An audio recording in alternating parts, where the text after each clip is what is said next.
सच्ची याद से आत्मा पर चढ़ी तमो प्रधानता की खाद को भस्म कर संपूर्ण पवित्र बन सचखंड की स्थापना करने में मददगार बन वंदनीय बनने की पारलौकिक निराकार परमपिता परमात्मा की हम आत्माओं के लिए आज के मुरली से शिक्षाएं। अंतर्मुखी अर्थात बाहर की दुनिया से बिल्कुल डिटैच होकर सदा स्वचिंतन, प्रभु चिंतन, उनकी शिक्षाओं के चिंतन में रहना। परमात्मा कहते हैं अंतर्मुखी सदा सुखी है। अंतर्मुखी रहने से समय और संकल्प व्यर्थ नहीं जाते हैं, क्योंकि चिंतन ही वो चलता है जो परमात्मा फरमान करते हैं, और परमात्मा के फरमान सदैव ही समर्थ, कल्याणकारी और प्राप्ति वाले होते हैं। माया व्यर्थ संकल्पों का तूफान लाकर व्यर्थ समय गवा देती है, विघ्न रूप बनकर आती है। जब हम औरों का चिंतन करते हैं या बाहर की दुनिया को देखते हैं, इस समय तो नकारात्मक वायुमंडल का प्रभाव बहुत ज्यादा है। इसलिए अगर अंतर्मुखी रहेंगे तो बाहर के वायुमंडल के प्रभाव से बचाव हो जाएगा, मनन शक्ति भी बढ़ जाएगी और माया से भी सेफ हो जाएंगे। ऐसा अभ्यास करेंगे तो बाहर मुक्ता में आते भी अंतर्मुख, हर्षित मुख, आकर्षण मूर्त रहेंगे। आकर्षण मूर्त और हर्षित मुख इसलिए रहते हैं क्योंकि आत्मा स्वचिंतन और प्रभु चिंतन में रहती है तो न्यारी और प्यारी लगती है। परमात्मा समझाते हैं कि अंतर्मुखी रहने का अभ्यास कर्म करते भी करो तो समय की भी बचत होगी और सफलता भी बहुत अनुभव करेंगे। बीमारी द्वारा हिसाब किताब चुप तो हो रहे हैं, इसलिए परमात्मा कहते हैं कि घबराना नहीं है, बल्कि बीमारी से राहत पाने के लिए कलयुग की दवाई रूपी फ्रूट खा लेना है। परमात्मा को यथार्थ रीति जानने से प्रीत बुद्धि और आस्तिक की लिस्ट में आते हैं। जब तक परमात्मा द्वारा परमात्मा को नहीं जानते हैं, तब तक विपरीत बुद्धि और नास्तिक हैं। परमात्मा को भक्तों का रक्षक कहते हैं। हम सभी आत्माएं द्वापर युग से रावण की जेल में कैद होना शुरू होते हैं और कलयुग तक पूरा कैद हो जाते हैं। रावण की जेल में कैद होना माना कलह कलेश की, दुख और अशांति की दुनिया में प्रवेश कर जाना। फिर जेल से छूटने के लिए भक्ति करते हैं, पहले एक की फिर अनेकों की। सब कुछ करते हुए भी जब पूरी तरह इंसॉल्वेंट हो जाते हैं, सत्य सुनने को तैयार हो जाते हैं, सच में जेल से छूटना चाहते हैं, भक्ति पूरी हो जाती है, तब भगत बन गई आत्माओं को पवित्रता की प्रतिज्ञा करवाकर देवता बनने की पढ़ाई पढ़ाकर देवता बना देते हैं। इस विधि से परमात्मा सभी भक्तों की रक्षा करने आते हैं। जो भगत ब्राह्मण बनते हैं और विधि पूर्वक श्रीमत पर चलते हैं, उन्हें जीवन मुक्ति का वर्षा देते हैं, और जो भगत ब्राह्मण नहीं बनते हैं, वे सजाओं द्वारा पवित्र बनते हैं तो उन्हें मुक्ति का वर्षा देते हैं। भोलेनाथ से निराला कोई और नहीं, ऐसी बिगड़ी बनाने वाला और कोई नहीं। गाना बनाने वाले और गाने वालों में से भी कोई जान नहीं सकता कि वास्तव में परमात्मा इतने निराले हैं कि सृष्टि परिवर्तन का, पवित्र बनाकर विश्व कल्याण का गुप्त रीति कार्य कर रहे हैं। बिगड़ी को बना रहे हैं, परंतु मेजॉरिटी आबादी इससे बिल्कुल अनजान है। परंतु जब अंत में जानेंगे तो जैसे कल पहले कहा था, वैसे ही अब भी कहेंगे, अहो प्रभु तेरी लीला अपरंपार है। संगम युग के परमात्म कर्तव्य के यादगार में ही ऐसे गीत बने हैं, लेकिन विस्मृत हो जाते हैं, इसलिए समझते नहीं हैं। महिमा सारी निराकार परमात्मा की ही है। ब्राह्मणों की और सतयुगी सृष्टि की रचना परमात्मा करते हैं। पुरानी दुनिया तक आते जो सतयुगी आत्माएं शूद्र बन जाते हैं, उन्हें ब्रह्मा के मुख द्वारा अपना परिचय देकर अडॉप्ट करते हैं और ब्राह्मण बनाते हैं। मुख से रचना होती है, इसलिए धीरे धीरे बेहद की रचना करते हैं।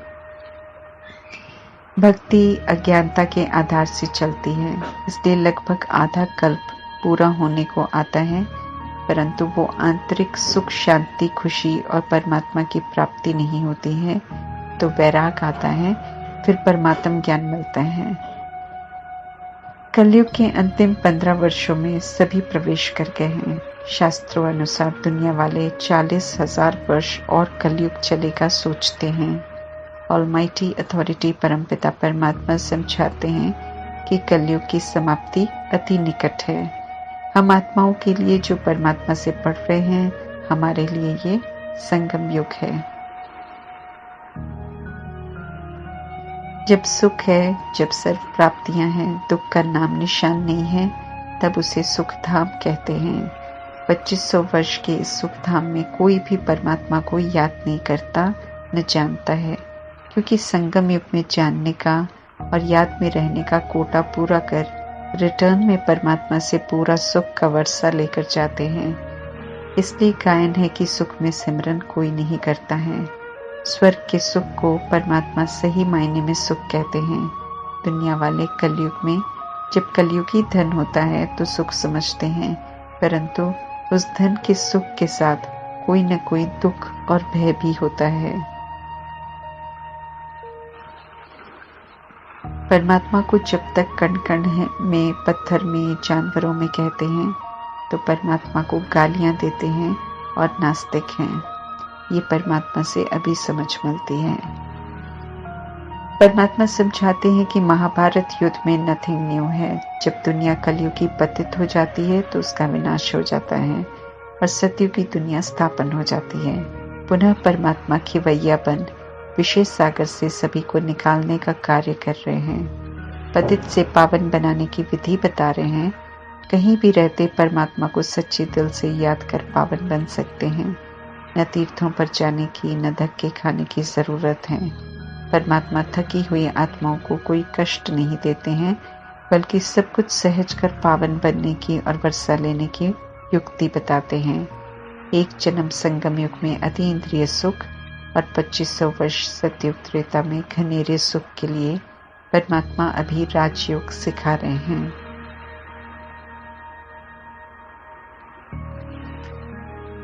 शिव जयंती भी भारत में ही मनाते हैं और रावण भी भारत में ही जलाते हैं, क्योंकि भारत में ही परमात्मा आकर फिर से भारत को स्वर्ग बनाते हैं, और जो भारत कभी स्वर्ग था उसे ही रावण रूपी विकार नर्क बना देते हैं।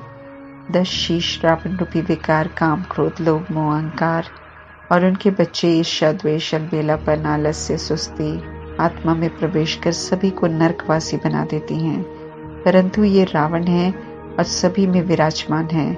नहीं समझते, लेकिन रामायण में देह अभिमान के प्रतीक रावण की एफिजी बनाकर हर वर्ष जलाकर खुश होते हैं।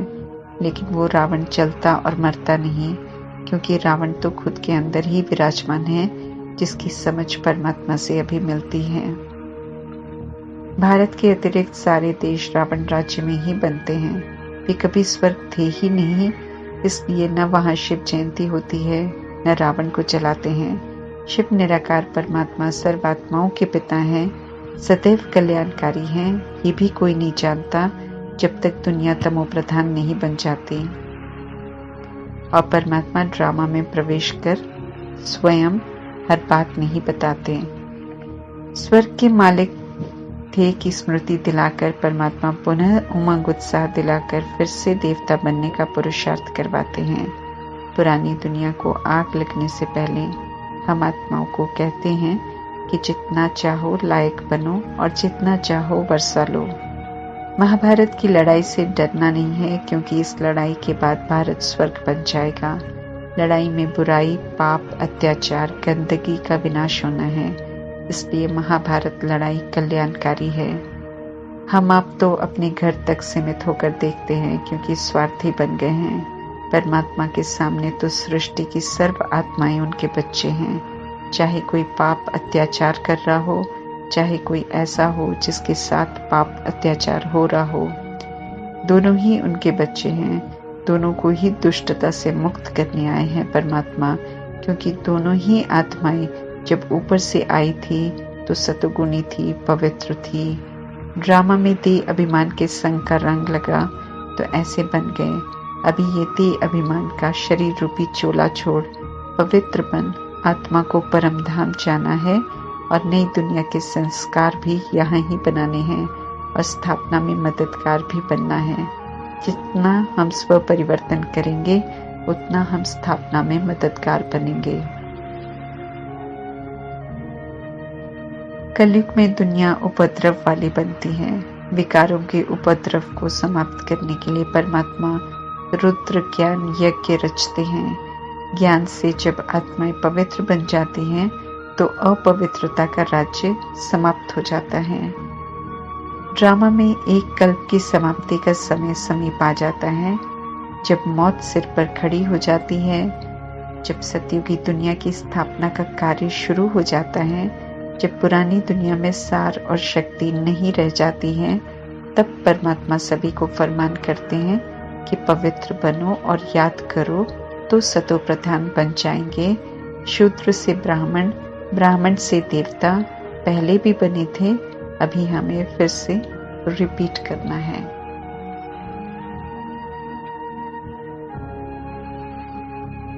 कलयुग में हर कर्म देह अभिमान में करते हैं, इसलिए विकर्म अर्थात पाप कर्म बनते हैं। अभी हर कर्म खुद को आत्मा समझ परमात्मा की याद में करने से कर्म श्रेष्ठ बनते हैं।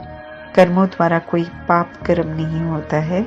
ऐसे कर्मों के संस्कार अभी संगम युग में बनाकर जाते हैं तो सतयुग त्रेता युग में स्वाभाविक रूप से चलते हैं, इसलिए वहाँ अकर्म कहते हैं। कर्म का ना कोई वहाँ बंधन बनता है, न कोई पाप होते हैं।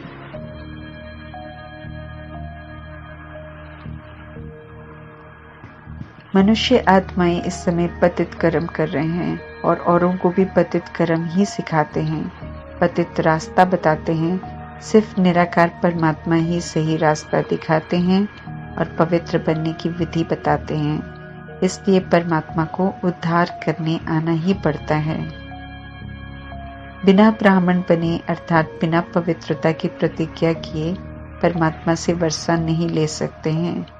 निराकार आत्माओं के लिए निराकार परमात्मा से 21 जन्मों का वर्षा लेने का समय है ये। परमात्मा कहते हैं, इसे व्यर्थ नहीं गवाओ, योग के बल से विकर्मों को विनाश करो और विश्व के मालिक बनो। गायन है ज्ञान सूर्य प्रगटा अज्ञान अंधेर विनाश।